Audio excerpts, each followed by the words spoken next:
So this is a deluxe reverb that I recapped a few years back, and it came in, it was making some noise, and I went through it and found that V4, the last tube on the vibrato channel, was noisy and causing a lot of static.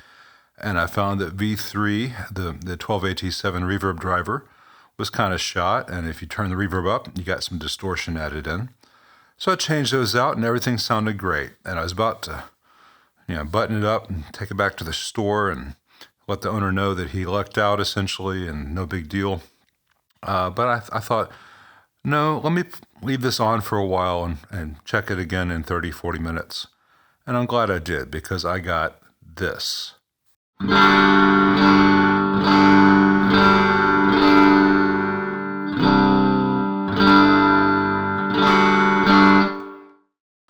And that is a pretty telltale sound, that square wave nastiness. And it wasn't there until the amp had been on for a while and things started to draw current and get hot. And what it is, as some of you have already seen, is this screen grid resistor. It is all toasty, and it's beginning to toast the board. One for this tube, one for this tube. So I'm going to pull this board and remove these two resistors and put some bus wire there, and put the new screen grid resistors right on the octal sockets, like on a 60s amp. And while I'm doing that, I'm going to move the heater wires from these quick connects to the sockets as well. This amp was recapped by me several years ago, and I'm sure that the budget did not extend to much more than just recapping it at the time. Not to make the owner sound bad or anything, but people have to make decisions. So, while it was improved by the filter caps, and I looked up the old service record, the old filter caps had failed. It was not bulletproof. And so by removing these hot components from this board and removing the heaters, which also can generate heat, the amp will be that much closer to being the mythological bulletproof. Well, I thought I was about to do a victory lap. I did not jumper these. Instead, I have one wire coming from the screen node over here, going here, then to here, like on the old ones, a new 470 ohm 3-watt resistors, which should not burn. And I moved the heater connections. And of interest here, this is the one that had the burn screen grid resistor. You can see there. I believe this is the tube affected by that, because this is also the grid stopper for that tube. And before I took it out of standby, I don't usually use standby when playing a deluxe reverb, but for test purposes, it can be crucial. And I wanted to make sure everything was copacetic before I powered it all up.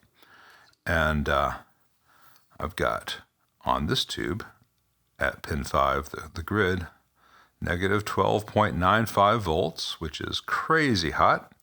Over here, I've got negative 37.3, which is much more to be expected.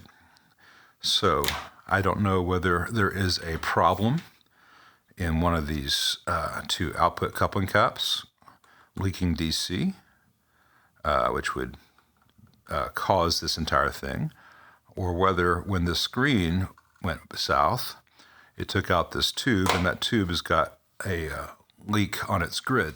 So I'm going to remove these 6V6s. I'm afraid a new pair of 6V6s are in this amp's future. I was trying to be conscious of the budget for this client, but, at a certain point, it is what it is. Those bear traps are very effective. All right, with those tubes out of place, let's see if we still have crazy DC on the grids, in which case it's these caps and possibly these resistors, or whether it's just bad tubes. Negative 38.6, negative 38.6.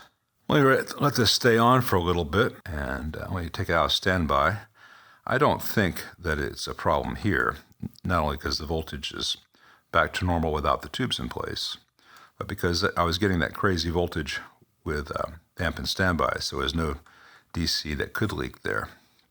Sorry, I should have said that from the beginning. I'm going to take it out of standby and confirm that I've got screens 437, 437. So my new screen grid resistors are all good. All that wiring is good. I know the heaters are working.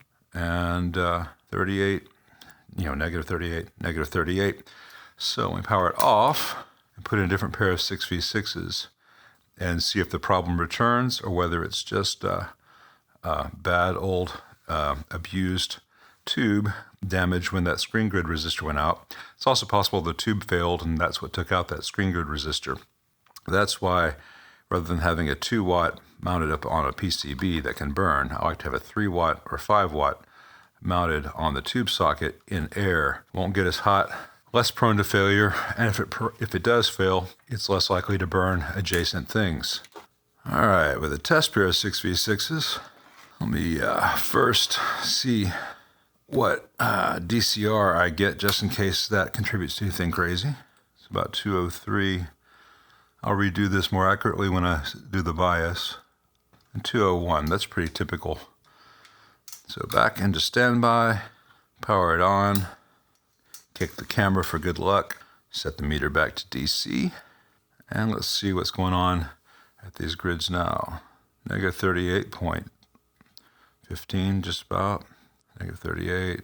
All right, that's staying much more like I would expect. We take it out of standby.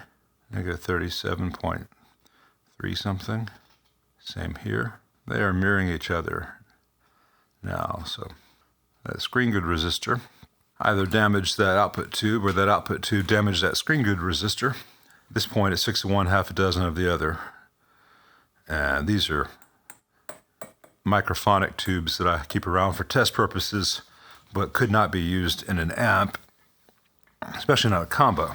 So I'll have to get this guy a new pair of 6v6s. Let's just make sure that the amp is sounding okay. And I did remove the front panel, the front PCB, and cleaned all the pots because I had some scratchiness on the volume of the vibrato channel. And all the nuts on the pots were loose. They no longer are.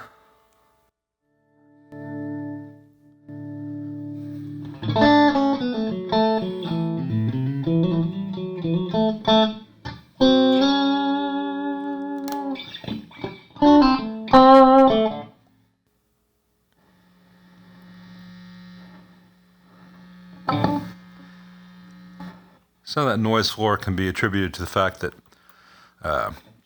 my hand is by those components as I'm adjusting things.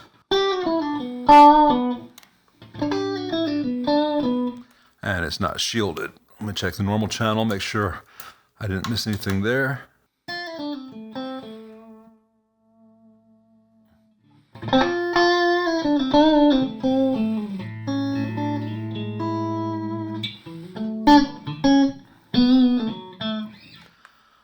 All right. Aside from that noise, when I had the volume way up on the vibrato channel, my hand was right there. Everything seems okay now. So I'm sorry for the owner that he's looking now at 2 6v6s, 2 preamp tubes, and the full bench fee. But, you know, there's only so much I can control. I was hoping I could just change out the 2 preamp tubes and charge them half an hour. Anyway, I'm going to go make dinner, and I'm going to let this run for a few more hours tonight before I call it fully diagnosed.